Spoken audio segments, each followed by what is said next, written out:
Hey, what's going on, everybody? It's been a little bit since I updated you on what's happening with me and Perfect Team. I just wanted to come here and just kind of talk about what happened in this past season. Um, it was a lot of fun, as you know, it's Perfect Team. It normally is a lot of fun, right? Well, for us, it's now the off season. It is about 2:30 in the morning as I'm recording this. It's super late, so it might be a little delirious and repetitive, but yeah, we had a great season. We ended up finishing second in the division. I've got the scores hidden. I just don't want y'all to see everything right now at this moment.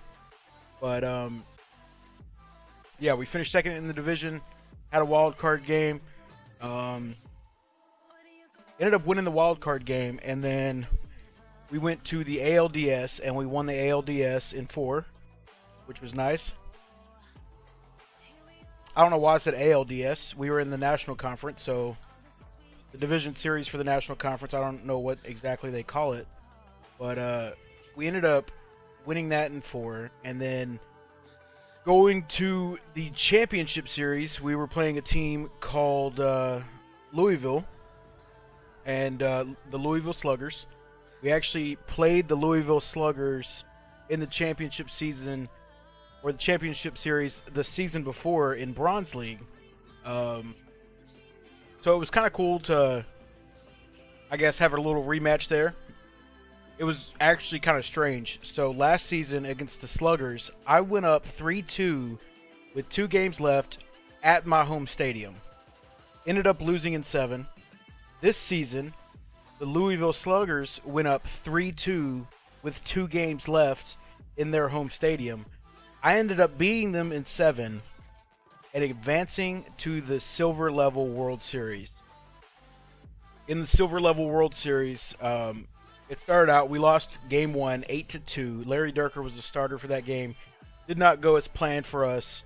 And then after that, things just started to turn around. Game 2, we won 11-10. We took the lead in the top of the 9th and picked up the save with Jerry's Familia. And then won game 3, 5-2. That was our first game back at our home stadium. And then game 4, we won 4-1. And then game 5, we also won 6-4. So we ended up winning the Silver League World Series, which was really cool and a lot of fun. Super exciting stuff. I was able to stream most of the season, so I didn't really worry about making YouTube videos or anything like that. But I just wanted to kind of give an update about what went down this season. So let's just look at the box score for our World Series clinching win in Game 5.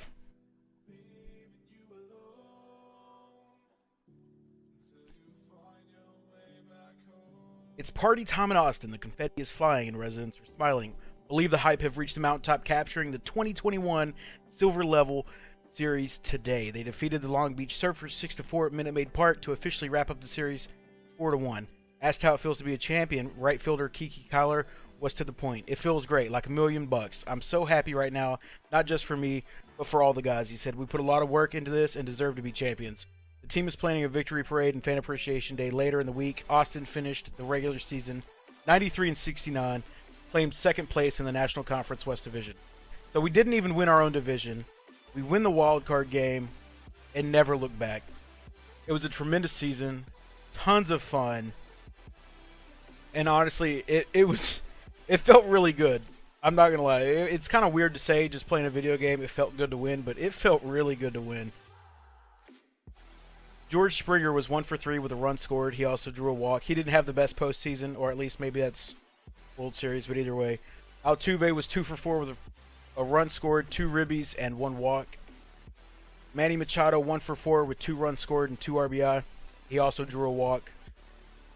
JD Martinez was 1 for 3 with a strikeout. Kiki Kyler, who ended up winning World Series MVP, was 2 for 4 with an RBI in the series clinching win. Carlos Correa was 0 for 2 with 2 walks. Starling Marte was 0 for 3 with a run scored. John Walkenfuss was 1 for 4. And then Jordan Alvarez 0 for 3 with a run scored and a walk. As far as the pitching goes, Larry Durker, who ended up getting lit up in Game 1, clinched it for us in Game 5. I believe it was 5. Yeah, 4-1. Yeah, it was 5. Sorry, My innate math skills right there were showing. He goes 6 2/3, gave up 7 hits, 3 earned runs, 2 walks, 5 strikeouts. As you can see from here, it was all hands on deck, right? We were playing it out by out as much as we could. We brought in our stopper, Kyle Freeland. We moved him from the rotation to the bullpen, set him up as a stopper for the playoffs. He only pitched an inning or a third of an inning. He gave up a hit and got an out, and that was it. Finished off Larry Durker's 7th inning, and then Robert Stock took over, pitched an inning, gave up a hit, and then in the 9th inning, it was Familia for 1. He gave up a run, and it was earned. He walked somebody, struck somebody out. Will Harris came in, gave up a hit, and then A.J. Minter came in, got the final out. That was it. Series was over. We won 6-4. It was just super, super fun to keep up with. I love the playoffs and being able to stream them. Absolutely love it. So as you can see here, we're going to go ahead and unhide the scores here. We finished second in the division, as we previously stated. Got an achievement for good job. Great job, sorry. Got an achievement for winning the championship. And then Manny Machado was named Gold Glove. As far as how we got there, let's go ahead and take a look at our rotation and bullpen to start things off with. I actually need to change this while I'm here and thinking about it. So we've only got 4 men in the rotation. This is what it looked like in the playoffs. Paxton, Carlos Martinez, Patrick Corbin, Larry Durker in the rotation. Jerry's Familia, Kyle Freeland, Robert Stock, Will Harris, Joaquim Soria, Craig Stammen, A.J. Minter. I allowed starting pitching in relief. I don't think it ever got to that. Maybe it did in the wild card. I'm not positive. But I just left it and let it run its course. If it happened, it happened. It didn't happen to my knowledge. Maybe it did, maybe it didn't. I'm not positive on that, like I said. But that's how we did it with our pitching. The crazy part is, so we were about, I don't know, 14, 15 games over 500 on Friday, I believe. And we were only like a game and a half out of the division. And I come and I look at my starting pitching and I look at my bullpen, and the closer at the time, one of our setup men and one of our middle relievers, aka another lefty specialist. So it was, I can't remember, it was, let's see if I still have him on the roster. I may. Zach Britton, Keith Falk, and Joe Kelly were in the bullpen at the time. All of them had either a 5 or above ERA on Friday in the season. So we're like, it was getting close to being over. We had the Friday sims, we had the Saturday sims, and I was able to stream a little bit Friday evening, and that's when I made all these changes. I ended up picking up Jerry's Familia, Will Harris, and A.J. Minter, and it kind of set us over the top. I know it doesn't look like Familia or Minter had all that great of a regular season to end, but majority of the runs that Familia gave up were in one outing. He gave up 6 earned runs in one outing, so his ERA went sky high after that.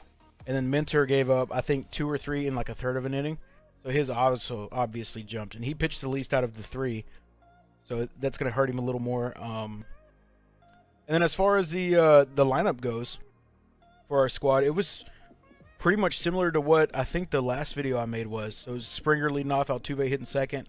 Brantley, who was massive for us in the playoffs and in the World Series, he was massive. I don't know how he didn't win MVP, but he didn't. Hitting third, Martinez fourth, Machado fifth, Kiki Kyler sixth, Correa seventh, Yachty eighth, Jordan Alvarez ninth. It looks very similar against lefties. The only thing is Starling Marte in place of Michael Brantley and hitting seventh. That's the main difference. So